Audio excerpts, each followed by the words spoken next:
happy World Oceans Day.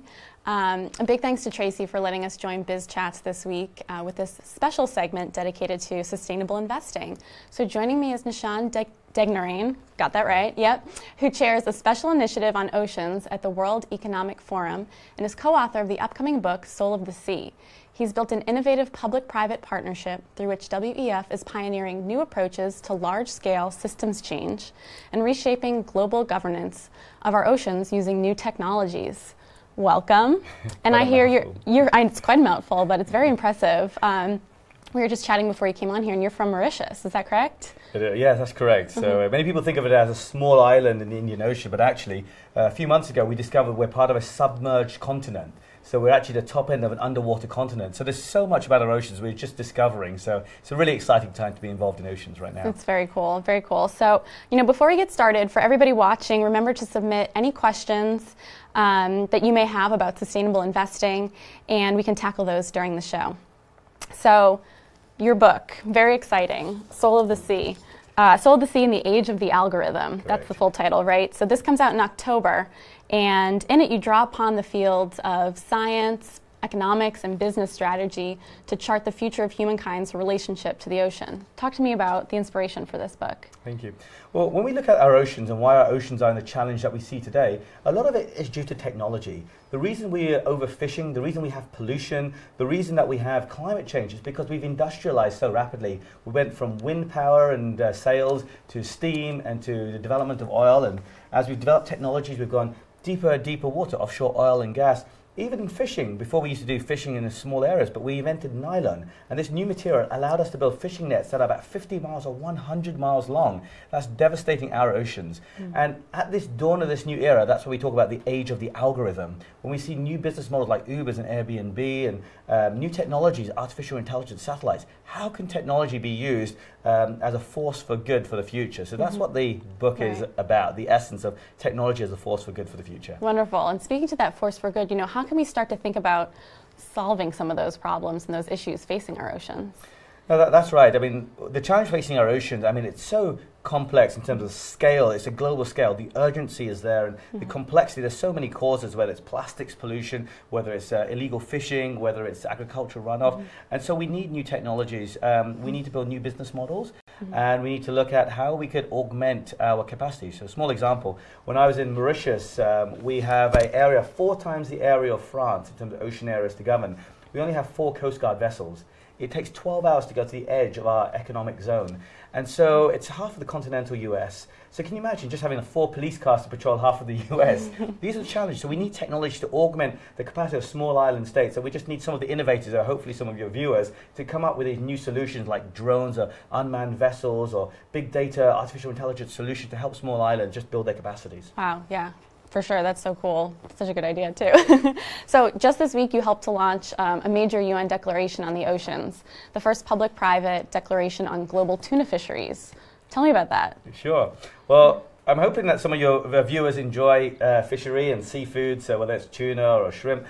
One of the big challenges what we have with our tuna, tuna is very complex. Our populations have declined by over 90% in tuna. It's a very complex fish to actually catch. They're often deep water. You need very expensive $10, $20 million type vessels to actually to catch them.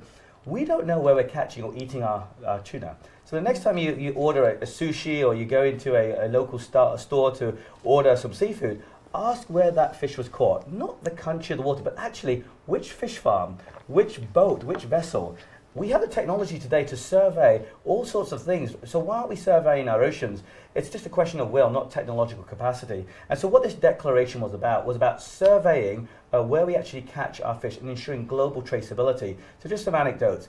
With seafood like tuna, 1 in 3 tuna discarded because of heavy metals poisoning, all that mercury that's there. But in the US today, less than 1% of all tuna is actually sampled because of its toxicity.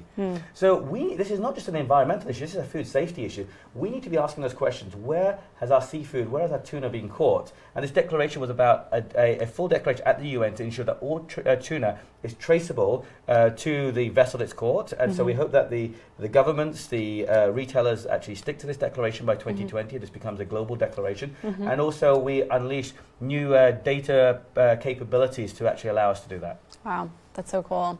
So now taking a step back and thinking a little bit more broadly, how do you define sustainability? So that's a question that we're often asked, and it's a challenge because some people have notion that sustainability is an afterthought, it's a CSR. For us, when we look at the oceans, sustainability has to be absolutely core. When you're working on the oceans, it's core to your business operating principles. If you have a more volatile weather, or if there's climate change and the fish are depleted, you cannot use the oceans that way. But what I believe is that the businesses of the future, sustainability will have to be core to a business model. It's not an afterthought. When you look at some of the most profound changes in the environmental movement, I would argue it's companies like Tesla who's had a much more profound impact in terms of really thinking through an aspirational product. All the supply chain around battery-powered, autonomous vehicles, electrification, the entire infrastructure around one vehicle has been transformative. Whole Foods, a business based on the principle of sustainability, has now become a multi-billion-dollar company, and it's about creating new values. It's not about optimizing within the existing structure. So for me, sustainability is absolutely core to the business models of the future. And you started to answer this a little bit, but why is it so important to care? Like, what's that deeper, that why, that value there? So I think this is really interesting. We've seen a shift in values. Almost every country that you look at today, whether it's the US, whether it's Europe, whether it's the Philippines, we see this division of generational division. Those at a certain age group and at the younger age group, and we see that values shift that is taking place. We see that the younger demographics have got a different sense of values. Somebody who's a 20-year-old in the US probably have more in common with a 20-year-old in the Philippines, and maybe even with a 60-year-old in the US. And so we're starting to see these really interesting connections around new value systems. And as we start to see these new value systems, there is new value from a business model to be created. Those who've been successful, I know your previous member on this segment mentioned about the new values that people tap into. And so long as you create values for someone, there's going to be a monetization model somewhere. And those businesses who get it, they are the winners. They will be the winners in this new fourth industrial revolution. And then what are some of those consequences then for those businesses who don't get it? What are the consequences, for not investing in sustainable causes? I mean, these statistics are well known. So I think the average tenure in the S&P 500 or the FTSE 100 has now declined to something like 7 or 8 years. So what we're seeing is that 50% of the S&P 500 are being removed from the S&P 500 and new businesses come in. Look at the top 10 businesses in the S&P 500 today. Companies like Google, like Apple, and possibly other companies that might IPO soon. These are very different from what existed 10 years ago and even 20 years ago. So we're starting to see this redistribution. We're starting to see average tenure of CEOs and even heads of state become shorter and shorter in terms of leadership transitions. And so if you aren't in the model of disruption for the good, you will be disrupted. I think that's so clear at the top leadership level that if you don't know where the disruption is coming from, odds are you are the one being disrupted. Excellent point. So I think we have some time for a few questions now from our audience. Sure. Get those up there, yeah? Yes, from Nicole. Nicole asks, what's a simple but effective way for people to get involved in sustainable investing? Can anyone contribute to this cause? Great question, Nicole. There's so it's fascinating. For many years, we thought about sustainable investing as this large-scale infrastructure that only big climate funds or investment banks with their billions of dollars could invest in. But what we're seeing huge-scale disruption in every area. Banking organizations are being disrupted by fintech. We are seeing new microloans. We're seeing digital currencies. We're seeing Kickstarter projects, new peer-to-peer lending. We don't know what the new business models could look like in the future, but that's a great question is, what are those new platforms that we can start investing in that will then start disrupting the sustainability movement and come up with new solutions? So maybe you have some suggestions as well, some ideas that you can build yourself, but also, how do we start using fintech and new financial levers as a force for good? How do you use blockchain, digital currencies, social currencies, a whole range of new tools that we haven't even begun to explore. So that's a great question. Another question, what is a great source to use when it comes to investing in sustainable companies? And again, another great question. One of the challenges we face today is that we don't have enough data on what real sustainability looks like. Sustainability means one thing to one person, another to another person. Even in the world of fish, I often joke that many of the, if you go to a supermarket, many of the fish labels you see, it's almost like that Soviet Union general with all his stars and badges that you're certified from different. It's so confusing for a consumer. And there's these platforms like ESG data that all the big trading platforms like a Reuters or a Bloomberg or some of these sorts of platforms, S&P, have access to. They have not even begun to see the increase in data that we're about to see. And so one of the big alliances that we're trying to look at here is how do you create an open source ocean data platform, and not just in the ocean space, but when there may be new data sources that's coming online. Autonomous vehicles are using LiDAR, which is low imaging kind of radar sensing where we are. How do we use that in the sustainability movement to think about new data sources to identify? So I think we're just on that curve right now. There are some technologies I can advise at the moment, but I do think this is going to be radically disrupted over the next 2 to 3 years, so watch that space. Great. So now looking toward the future, there are certain things that business owners should keep in mind. Whether it's a large business or a small business, what should they think about when investing in sustainable causes? What are your sort of biggest takeaway tips there? Sure. So obviously one of the big issues that we talk about is traceability of the supply chain. I think regardless of your value system, if you cannot trace your entire supply chain, and not just your tier 1 supplier who supplies you, your tier 2, tier 3, tier 4, these are the suppliers of your suppliers of your suppliers, all the way down to tier 10. The technology exists today, and so we need the big operators to start forcing the change down the supply chain, because what we're seeing in our planet right now is not just Europe and the US driving this. The supply chains that are extended all the way across Asia, across Africa, into Latin America are a proxy of what the big consumer are demanding. And so by looking at transparency of the supply chain, we can change the business practices in those countries from the retail side all the way down. So number one issue I'd say is traceability. And then from that, you can choose values, whether it's slave labor, which exists in many countries, particularly in fisheries, where families are often away for months on end, sustainability from an environment side, carbon footprint. So there's a range of other levers that can be bolted on, but traceability is core. Okay, great. And so I know we were talking too about dreaming big is a big one, and I know you have some other tips you want to go through as well. So talk to me about what it means to dream big. Sure. I think when we look at the sustainability model, many of the projects that I see are often small-scale projects on the edge, a few aquaculture projects here or there.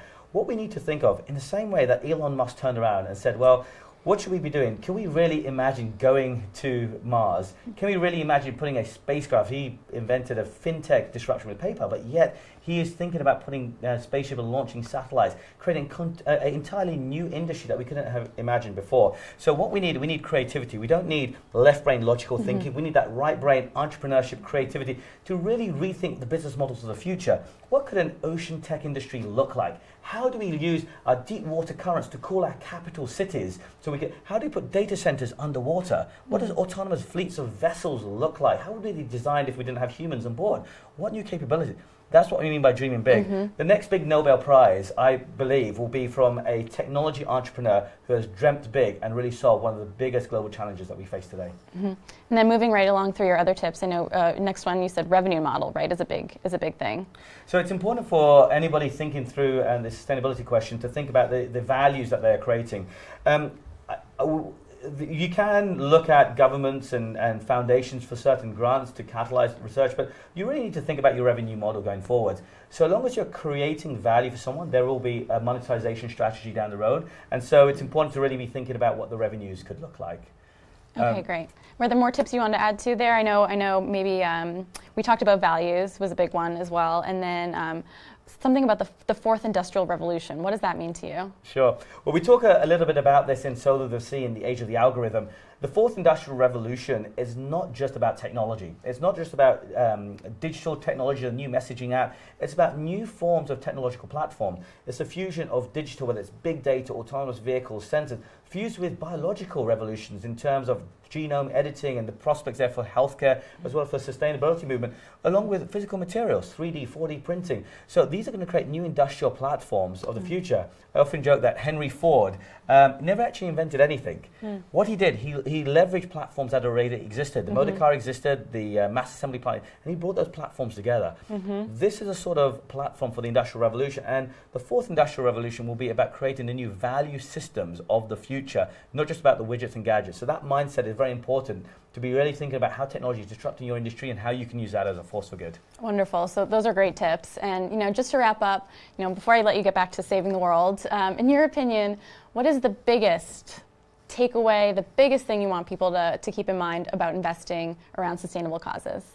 So I keep talking about technology, and you'll even see over here how we use technology. We're going to have capabilities in terms of how we map certain things out in the age of the algorithms. We'll have new ways to look at businesses. So I really urge any of you getting involved, don't think about today's challenges. Think about the solution in 2020, 2030. What will the world look like? And if you're not thinking about technology, it will disrupt you. So really harness the power as a force for good. And I'm really happy that we have this segment and that people are thinking about sustainability as a core business prospect. So thank you very much, Mashable, for supporting this. Yeah, and thank you so much for joining us today. And thanks to everyone watching.